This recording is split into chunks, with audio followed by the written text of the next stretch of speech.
Hey loves, and welcome back to my channel. If you're new here, welcome. My name is Myra, and if you're watching me again, welcome back. Today I'm going to be doing a acrylic application full set using some really neon colors. So it's perfect for summer since it is right around the corner. I'm super excited for summertime, and so I decided to just like pick random colors, and these were just speaking my name. So they are like very bright orange and then a bright orange glitter. I decided to add some cute like butterfly charms since you guys know I'm obsessed with butterflies. I am using Chiarosky's acrylic brush in the number 14, which is slightly on the bigger side than usual, but since they are solid colors, like solid nails, I do like to go on the bigger side since it's going to take me forever to do long solid nails, if you know what I mean. So also that number 14 brush is part of their newest launch, which is their pink acrylic brushes, which is so beautiful. I have I think like 4 or 5 now. Definitely get your hands on them. I am also using the KS monomer, and the charms themselves are from Crafts by 9, along with the nail tips that I'm using, which are the extra long C-curve square tips. I have all the information on the screen in the beginning because since I do take a little bit longer to do a voiceover at times, I forget because I use so many different products that I do forget what I used, weeks ago in this particular video. The acrylics were also named in the beginning, and the direct links, as always, will be linked down in the description box for you guys. They are from notpolish. This beautiful super pigmented buttery color, this first one that I'm using, is a glow-in-the-dark acrylic. So turn off those lights and watch them glow. I also wanted to mention, I'm not sure if you guys saw my video from a few weeks ago, my Coachella nails that I did on my coworker when she went to Coachella. She said that they literally got so many compliments because they were glowing so bright, and I used all notpolish glow acrylics. They are some of my favorite glow acrylics because of how pigmented they are and how bright they are. And you don't have to have it under a UV lamp each time, but obviously it makes them go brighter. But yeah, she still has them on to this day, and I think it's been like almost a month or over a month since I did them, and she still has them all intact. Like none of the pearls fell off. They're super bright, and she says even when she goes like cycling and they turn off the lights, that she gets a lot of compliments. So yeah, I wanted to, mention that because I wanted to give you guys a little update, and because I am using a glow powder here. Notpolish actually has one of the widest options of glow acrylics, and they're just super bright. So I definitely recommend them. I do have a lot of them, so I probably will be using them, especially for the summertime, because a lot of those colors are really bright. So I am going over with that same orange color on the entire pinky, and the clear and the other acrylic that I'm using is also going to be from notpolish. And I wanted to do a little story time because I got this question on one of my previous videos. Like I always say, if you have a question, make sure to leave it down below in the comments so I can do a video on it in the future and I can talk a little bit more about it, because you guys give some great questions, and as a beginner I know I had a lot of questions too. So make sure to always feel free to comment down below if you have any questions. So it's not really a story time, but I am just doing a little Q&A, I guess, going through my previous questions. So this one was actually on my Chiarosky limited edition cover acrylic pro kit video where I swatched them, and Linda Garcia asked, how come some you filled on the inside and some on the outside? And they're referring to when I swatch the acrylics. I do this in all of my videos. I sometimes swatch them on top of the swatch stick, and then sometimes I do it underneath. I am gonna go very in depth as to why I do that. So thank you, Linda, for commenting on that video, and hope you're watching this one to see if I answered your question.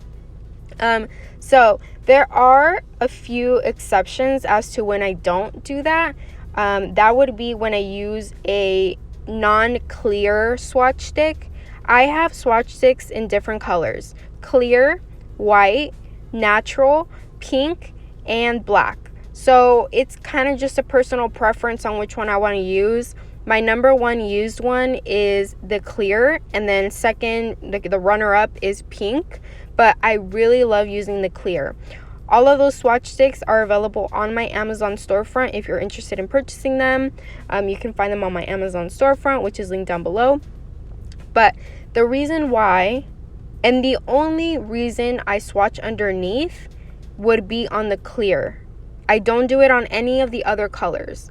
The reason why I swatch underneath the clear swatch sticks is to not waste clear or top coat. To not waste top coat. If you swatch on top, it leaves that matte finish as it would if you're applying it on a nail.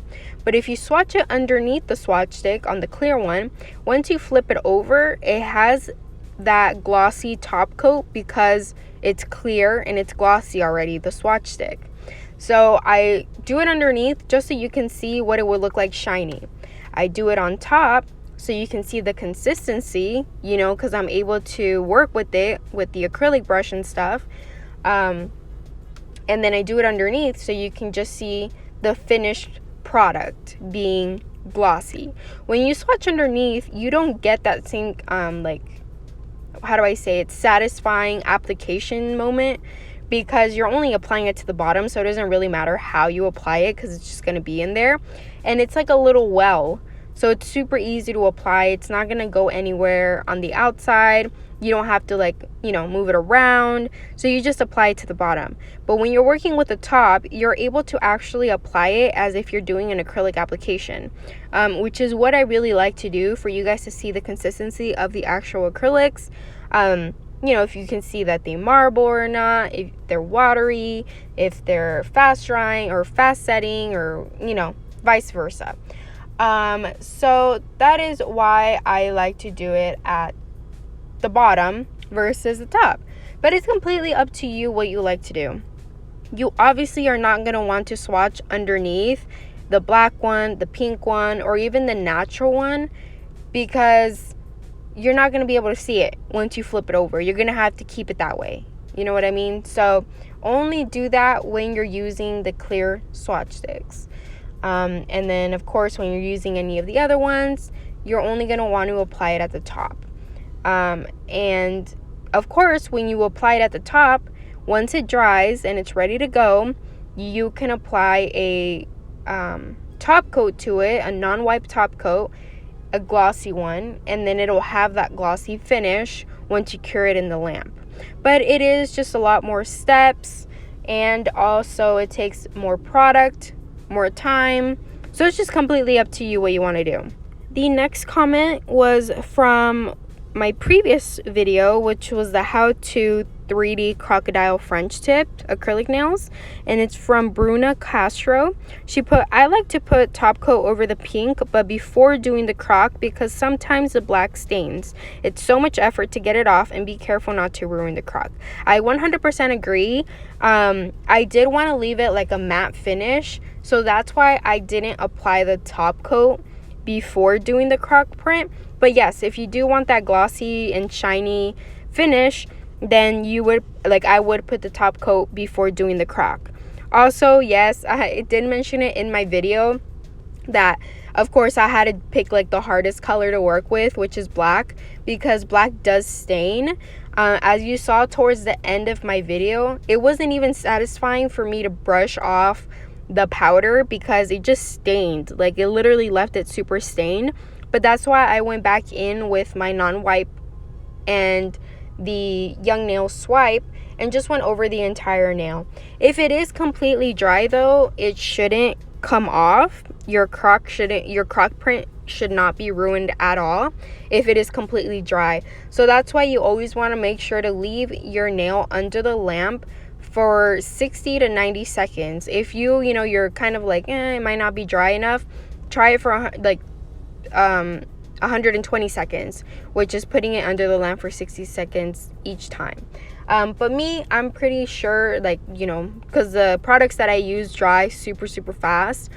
So I always put it under the lamp for 60 seconds, maybe 90 seconds if I'm not too sure, but no longer than that. But just make sure that it's dry before putting anything, even like cuticle oil or, anything. You always want to make sure that things are completely dry before doing that. It's the same goes with the acrylic application, same goes with top coat or gel polish, things like that. Always make sure they're 100% cured before going in with your next step, because it can completely ruin your design, and it honestly makes it so much harder when it's half dried versus not dried at all. So yeah, thank you Bruna for commenting. And then the last one is from Be Nailed, who commented on my watch me do my nails with my non-dominant hand. They put, I've been practicing acrylic for a year now, but I started doing dip powder and I slowly transferred to monomer, and I still have to practice the powder to liquid ratio, especially when I use a different powder or brand and the monomer is the same deal. But I'm definitely going to keep trying, and hopefully I'll be at least able to do my non-dominant hand with a decent application. So that's a really, really good comment, because I know that there's many people out there that say you have to keep the same monomer, the same acrylic, the same system. I am a firm believer that you don't have to do that, because I have never done that. I have always used, different monomers, different acrylic brands. I have tried so many acrylic brands that I can't even tell you, using the same monomer that I always use. For months now, probably almost years now, I've been using the 𝘂𝘪𝘗 monomer. And I don't switch it when I switch acrylics, because I use so many different acrylics. I would have to get 30 different monomers in order for me to, keep up with using the same system. I don't believe that you have to do that. The only thing that I do think that you have to do is find the monomer that suits you, find a monomer that you like to work with, and the same goes for acrylic and dip powder and whatever you're working with. Once you find a really, really good monomer, it's really easy for you to work with other companies without having to switch. The one thing that, always make sure that it's EMA, of course, EMA monomer, and then make sure that it's universal. I always recommend the 𝘂𝘪𝘗 one, because it is kind of low odor, and it is, of course, universal. You can use it with any brand basically. So just make sure that it is a universal monomer, and you're able to use it with most, if not all, acrylic brands or dip powders. And then, switching from from acrylic to dip powder is really, really good. I would say have both under you. Know how to do both. Work with both and see what you like. And you can have clients coming in asking you for dip, or you can have customers coming in asking you for acrylic nails. And that's awesome that you are able to do both. So yeah, you guys, I hope I answered you guys' questions. If you have any at any time, make sure to comment down below. I already finished the application. I did encapsulate with clear on the middle finger because I had that butterfly charm. And then now I'm going in with the top coat. I did already file and everything too. Look at how shiny that top coat is. Not polish never disappoints. I am using their Gloss It top coat, which is one of my favorites. And that is basically it for today's video, you guys. I hope you guys enjoyed it, and I will see you guys in the next video. Bye, guys.